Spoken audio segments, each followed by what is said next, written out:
Buenas noches, ya estamos aquí en directo como cada domingo a las 11 en Radio Clásica. Luis Guijarro en el control, José Luis Tellez en la selección musical, en el micrófono. Y bueno, pues ¿por dónde comenzamos? Podríamos comenzar recordando una frase de Giuseppe Verdi. Decía ya en sus últimos años de vida: volvamos al pasado y será un progreso. Esto lo dice Verdi cuando empieza la difusión de la música de Wagner en Italia. En fin, afortunadamente, aunque Verdi dijo eso al final de su carrera, la realidad es que en su propia práctica musical hizo, bueno, pues todo lo contrario. Pero el caso es que esa dialéctica de lo viejo y de lo nuevo, de la presencia y la ausencia, ¿verdad?, constituye la médula misma del arte.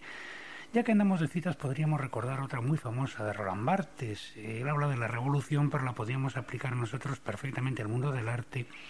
Y diríamos que el artista está obligado a encontrar la imagen que quiere conservar en el corazón mismo de aquello que necesita destruir.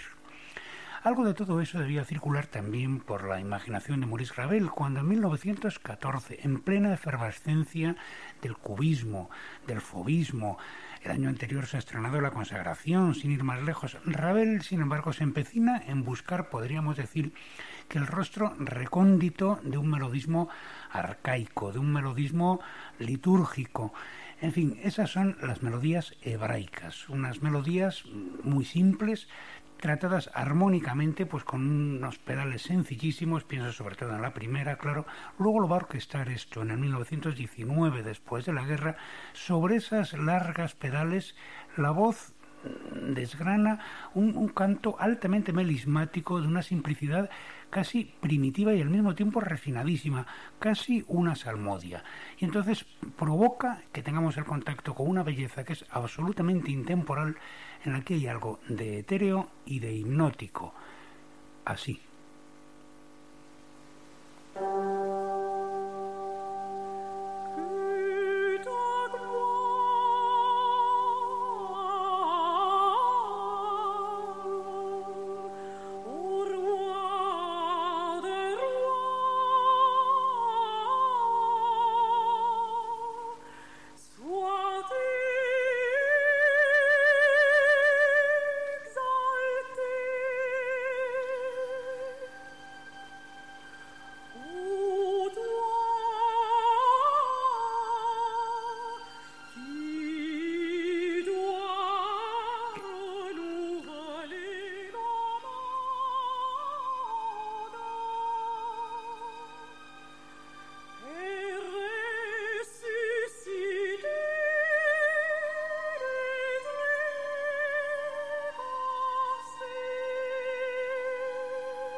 sin respiración se queda uno escuchando esta música. Esta era la primera de las dos melodías hebraicas escritas por Maurice Ravel en 1914 y orquestada luego en el 18. La voz era la de Victoria de Los Ángeles. Está grabada en el año 63. No ha perdido esta grabación nada de... Yo creo que ha ganado belleza y ha ganado empaque y ha ganado pues en nostalgia, todo lo que se quiera. Siempre las voces españolas han sido las mejores intérpretes de la música francesa. Ahí está, sin ir más lejos, Teresa Berganza, la Carmen de las Cármenes. Pero bueno, sobre eso volveremos otro día. Estas melodías se las encargó a Ravel una soprano que formaba parte de la compañía de la Ópera de San Petersburgo, Alvina Alvi. Y el original de esta concretamente está en arameo. La adaptación o la traducción al francés es del propio Ravel.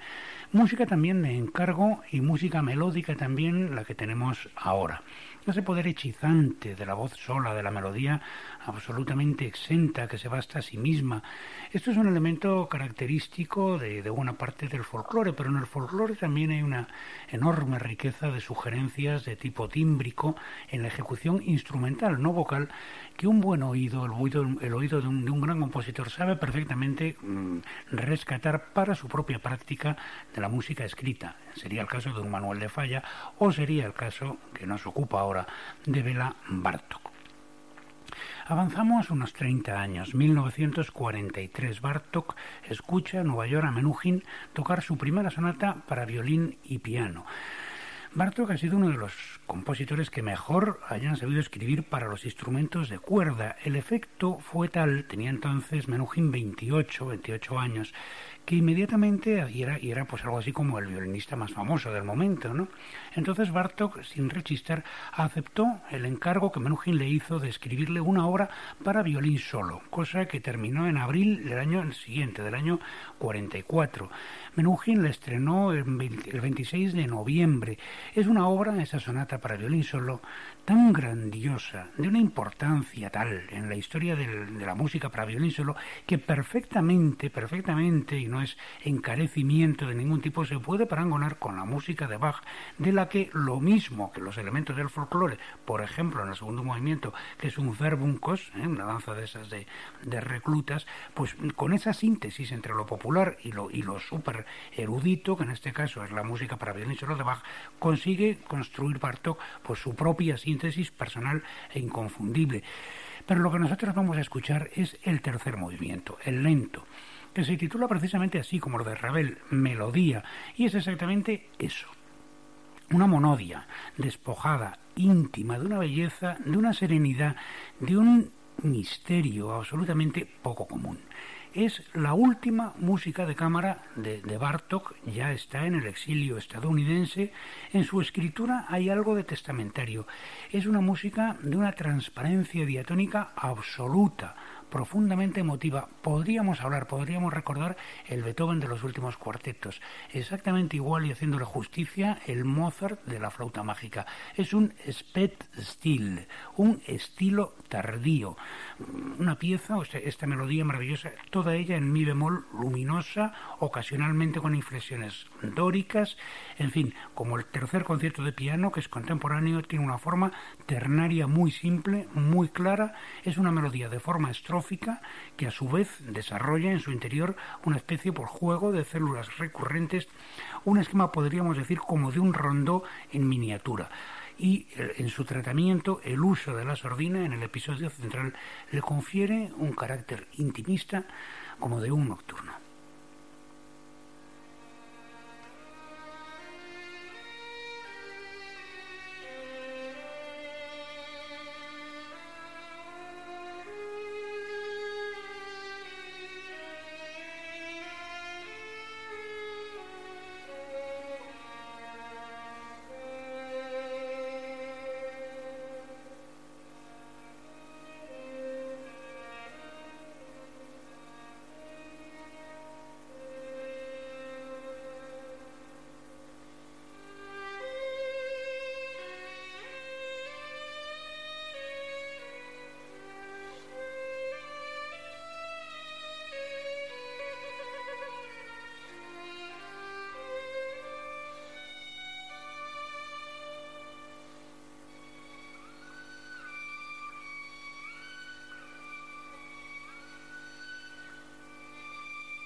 que este bellísimo movimiento es el lento de la sonata para violín solo de Béla Bartók. Se lo hemos escuchado a Hans-Heinz Schneeberger.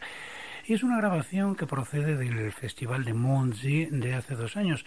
Mondsee es una localidad que está a mano izquierda según se va a Bad Ischl desde Salzburgo, y tiene un castillo muy bonito, y entonces allí Andrés Schiff y sus amigos montan un festival de música de cámara todos los años que es una cosa digna, a la que es una cosa digna de asistir. De ahí procede precisamente esta preciosísima versión que estábamos como flotando, ¿no?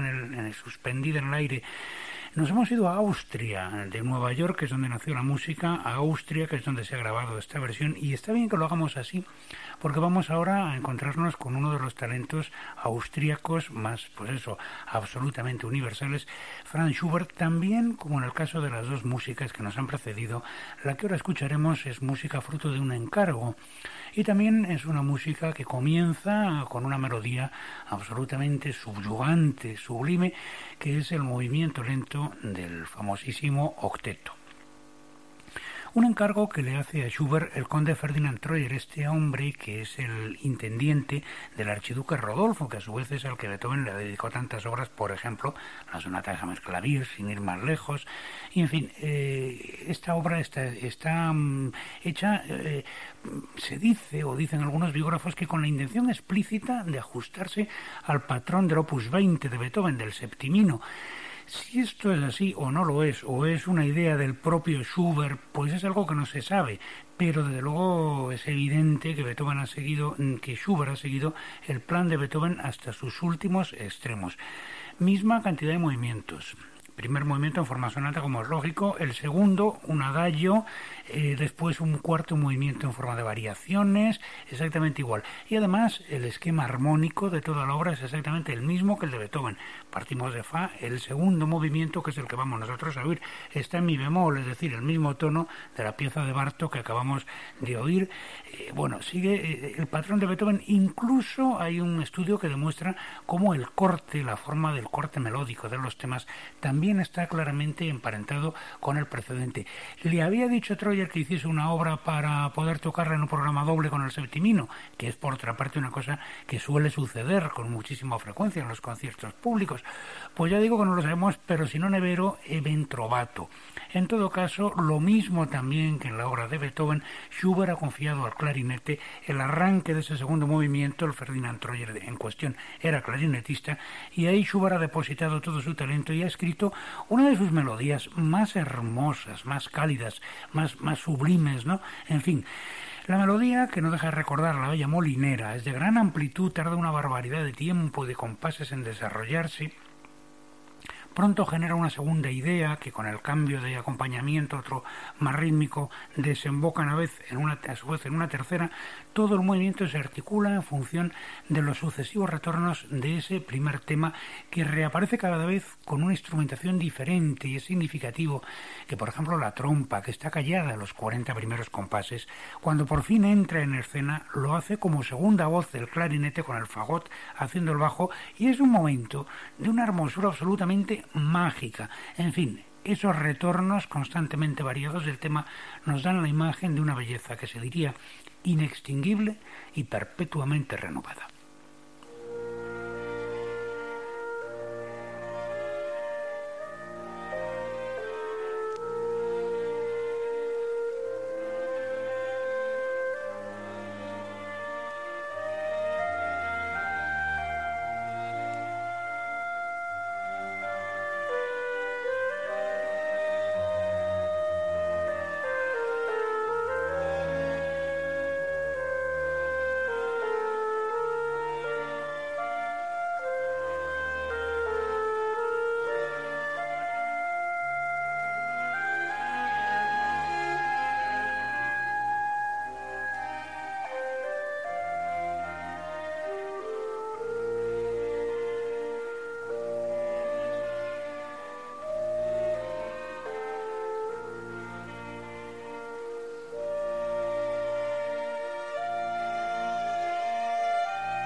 Y ya que estamos en Austria, con este movimiento bellísimo, vamos, indescriptiblemente hermoso, el movimiento lento del octeto de Schubert, podríamos acercarnos a la capital a oír la Orquesta Filarmónica y oírla con música de nuestro siglo, escuchar por fin una pieza orquestal en el programa de hoy.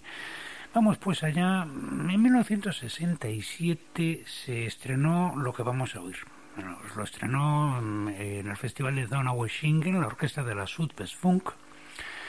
Es una de las obras que transformaron en su momento la mentalidad de los compositores, por supuesto, pero también los hábitos de escucha del público. Es una música cuya primera característica llamativa, ¿verdad?, es que abole la diferencia entre música de cámara y música sinfónica. Queremos decir con música de cámara una música que está escrita para partes solistas. Por ejemplo, esto de Schubert, hay un quinteto de cuerda y luego un trío de maderas encima y tocan en partes individuales. Pues sin embargo, lo que vamos a escuchar es una obra escrita para una orquesta de 60 músicos, escrita para partes reales, es decir, para 60 partes. Os podéis figurar el tamaño que tiene la partitura, que colocar 60 pentagramas uno debajo del otro, ¿no? En fin, esto luego se ha hecho más común, también luego ha desaparecido. Hubo una época en que mucha música se escribía así, pero esta es una de las obras pioneras en esa dirección. En todo caso, lo que fascina no es ese detalle, sino la sensación que transmite la música de un estatismo que está, sin embargo, en constante, secreto, imperceptible movimiento. Es una música que se parece, podríamos decir, a una superficie de aceite, recorrida por corrientes indiscernibles, minúsculas, al mismo tiempo iridiscentes, y que ocasionasen un reflejo que no cesa de cambiar, pero que carece de bordes, de formas, de fronteras precisas. György Ligeti, su autor, estaba culminando con esta pieza un estilo que había iniciado 6 años atrás con Atmósferas, una obra que desde luego rompió definitivamente los hábitos de escucha y rompió también los hábitos compositivos del post-serialismo. Esta, Lontano, es una música hecha de líneas melódicas superpuestas que se desarrollan con una lentitud imperceptible, que resultan indiscernibles, que solamente generan una escucha global. Es una especie de caleidoscopio de tornasoles, de transparencias, unas superficies que se articulan encima de otras superficies sonoras en una constante mutación. Es una música del timbre, del color, del espacio, del volumen, no una música de melodías y de notas, aunque sin embargo está escrita exactamente igual que la música tradicional, es decir, en compases, en valores proporcionales. Es, sin embargo, la antítesis de esa música realizada a partir de sus mismos postulados de grafía, de escritura. El propio Ligeti ha descrito la obra maravillosamente bien, y le voy a dar la palabra. Dice que Lontano es una metamorfosis gradual de constelaciones de intervalos que se desarrollan según una serie de recorridos, no un recorrido único, sino una serie de transformaciones armónicas simultáneas, con tiempos variados que centellean unos en relación a los otros, superponiéndose, y por intermedio de múltiples refracciones y reflexiones crean una perspectiva sonora imaginaria.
Bueno, y de la polifonía a la polifonía.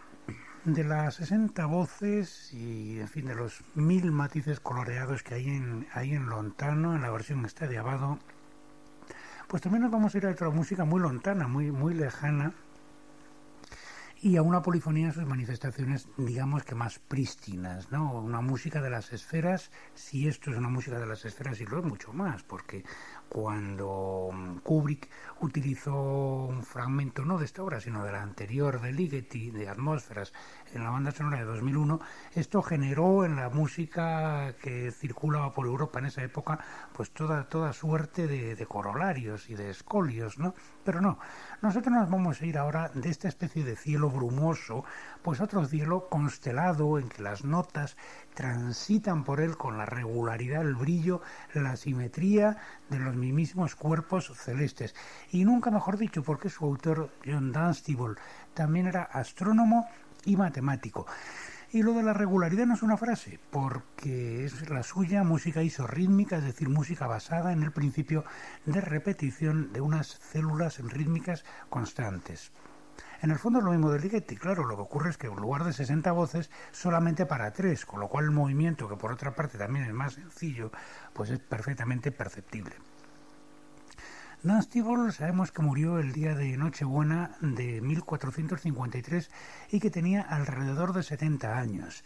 Es un músico inglés que estuvo en París al servicio del duque de Bedford, cuando el duque de Bedford fueron los años pues entre 1432 y 35, era regente de Francia. En fin, fue en su momento uno de los talentos musicales más reputados de Europa. Un verdadero príncipe, al menos esto puede leerse en su epitafio, ¿no? Que se le ponía como ejemplo de lo que se llamó en su época la contención, la discreción, podríamos decir nosotros, inglesa. Está en su epitafio que aparecía en la iglesia de San Esteban de Walbrook, que se destruyó cuando el incendio de Londres, ¿no? En fin, se conservan alrededor de 50 obras, aunque algunas se ha demostrado que son de atribución dudosa, que están en relación, o en fin, parecen más o menos, la gran mayoría, realmente debidas a su pluma. Sebald Haydn, que era un contemporáneo de Tinctoris, dice que Dunstable fue el real inventor del contrapunto. Esto quizás es excesivo, pero en todo caso la música que vamos a escuchar es una de las primeras, no la primera, porque habría que remitirse, claro está, a Guillaume de Machaut, que en la música, hablando de la música, es naturalmente como Griffith en el cine, o sea, Dios Padre, ¿no? Y en todo caso, bueno, es una música de las que, eso sí, merecieron con más justicia en su momento la consideración de esto que llamamos moderna. Era música moderna para comienzos del siglo XV.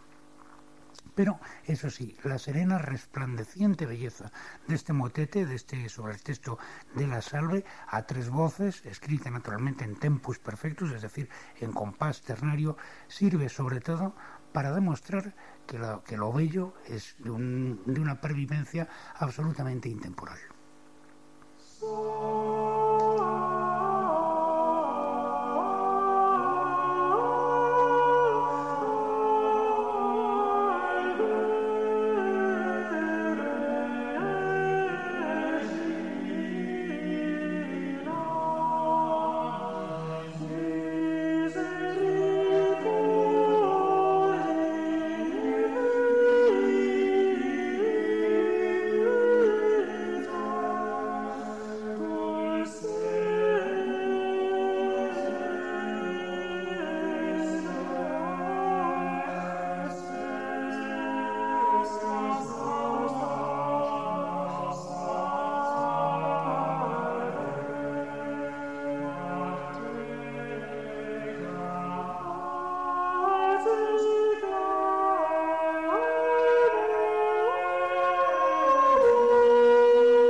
Bueno, esto era auténtica música sideral de John Dunstable, astrónomo, matemático, músico, esclarecido. No vamos a abandonar las estrellas, aunque eso sí, yo creo que todos nos hemos quedado con más ganas de ópera después del Mozart del domingo pasado, así es que podemos hacer eso si gustáis. Nos vamos a ir a la ópera, concretamente a Dresden, el 19 de octubre de 1845. Esta es una ópera de un tenor y de dos sopranos, además gente, pero en fin. La primera es una soprano, vamos a decir, lírica. La otra, vamos a decirlo, también es una soprano guarrona. En fin, la guarrona vive en un monte. Se dedica a dar lo que podríamos llamar partis lúbricos. Y entonces, cuando se levanta el telón, los pillamos al tenor y a la... así, pero según empieza la cosa, que están sumidos en la más absoluta voluptuosidad. Y sin embargo, el levantarse de la cortina no les provoca el menor embarazo. Y así sigue la cuestión. El tenor, en realidad, amorosamente hablando, parece ser, como se dice vulgarmente, culillo de mal asiento. Y aunque tiene su lío con la soprano esta, lo que parece ser que a él, como dicen ahora los modernos, lo que le pone es una soprano lírica que hay, que resulta que es hija de un bajo pudiente. Bueno, bajo, es sobrina. Ella dice que es sobrina de un bajo pudiente, vaya usted a saber. Pero el caso es que, en fin, aunque estaba tan ricamente con la dicha tiple lúbrica, el tenor se va del monte, se viene para la ciudad y por el camino se encuentra con una bandada de barítonos y de bajos que debían ser muy amigos de él, porque verle y ponerse todos a cantar a cuatro voces es todo uno. El caso es que, como pasa muchas veces en los primeros actos de las óperas, resulta que nos enteramos que el barítono pudiente había convocado un concurso de canto en el acto segundo y allá que se van todos. El tenor, claro, que ya era muy aficionado a Wagner, se pone muy contento porque dice, aquí en este concurso yo voy, lo gano y me gano con el concurso a la tiple lírica, como los maestros cantores. Pero resulta que esta ópera es otra ópera distinta.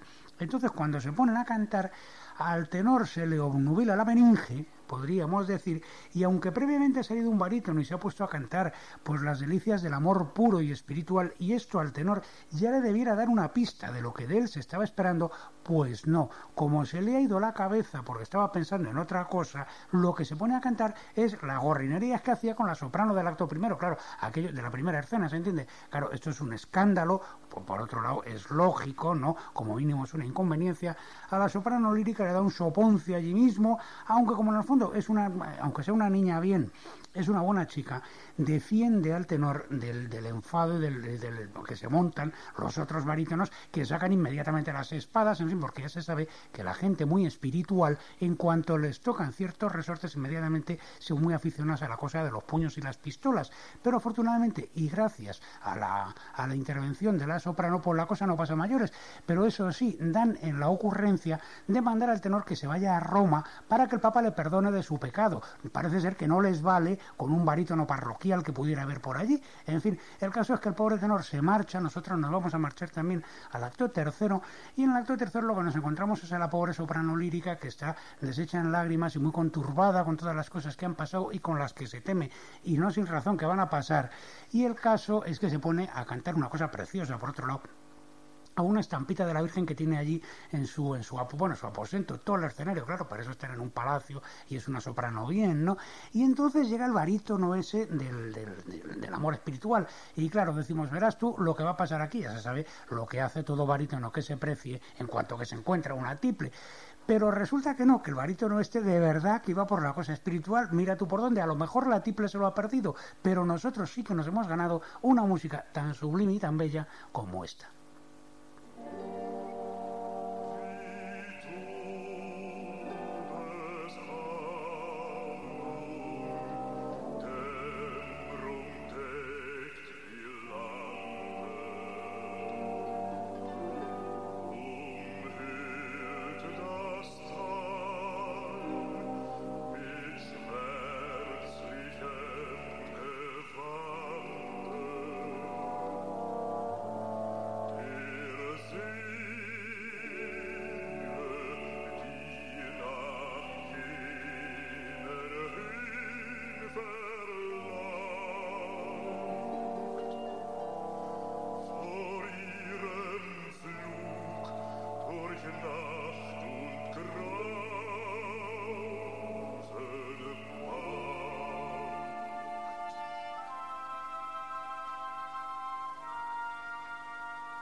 Y efectivamente, Las Estrellas, la canción de la estrella del crepúsculo del tercer acto de Tannhäuser, una de las músicas más memorables, una de las melodías más memorables jamás escritas por Wagner. Era Hermann Prey, una grabación del año 86, la voz sin duda ya está un poquito declinante, pero vamos, la expresividad, pues qué queréis que digamos, un auténtico maestro. Tannhäuser o el certamen de canto de Wartburg.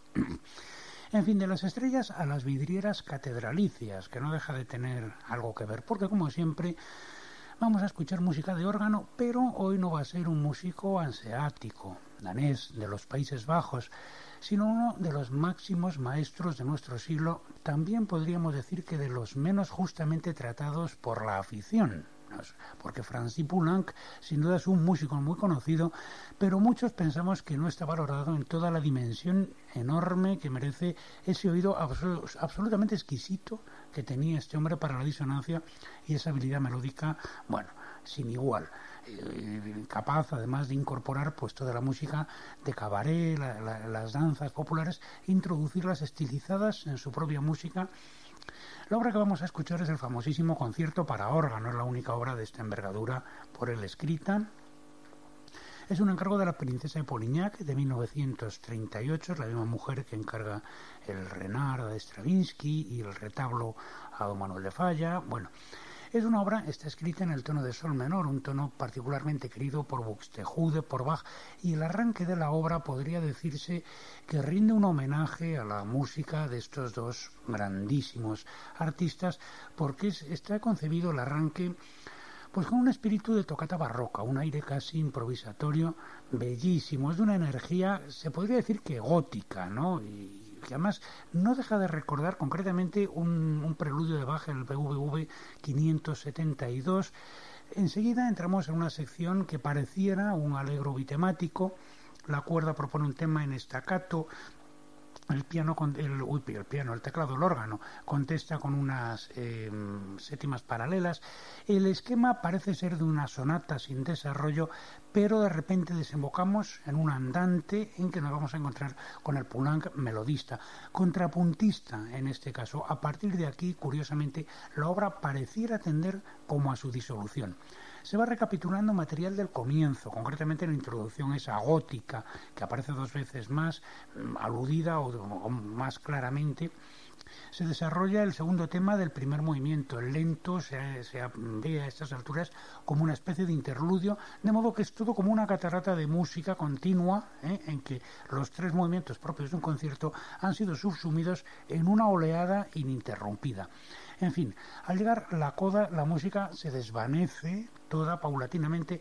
Heinrich Hell, en una cita que se reproduce siempre y que está muy bien dicha, describe ese final, bueno, y lo de antes, diciendo que es una obra que traza líneas sonoras que brillan, corren, se llenan de ternura, se remansan, vuelven a salir corriendo para finalmente perderse en una atmósfera de paz inmaterial. Está muy bien dicho. En todo caso, se trata de una pieza magistral que recupera todo el sentido barroco de la improvisación, toda la libertad formal, y que, como sucede con sus modelos, lleva el teclado en este caso, pues eso, de la iglesia, el teclado del órgano, lleva al teclado los ritmos de la danza popular. En fin, la música, pues eso, de bailables, una música que está relacionada pues con el Orfeo, por ejemplo, de Stravinsky, que nos deja de presentar evidentes similitudes, y también por razones de construcción y, lógicamente, de contemporaneidad temporal. En todo caso, esa disparidad de fuentes de inspiración se integra plenamente, formando una síntesis luminosa y abstracta.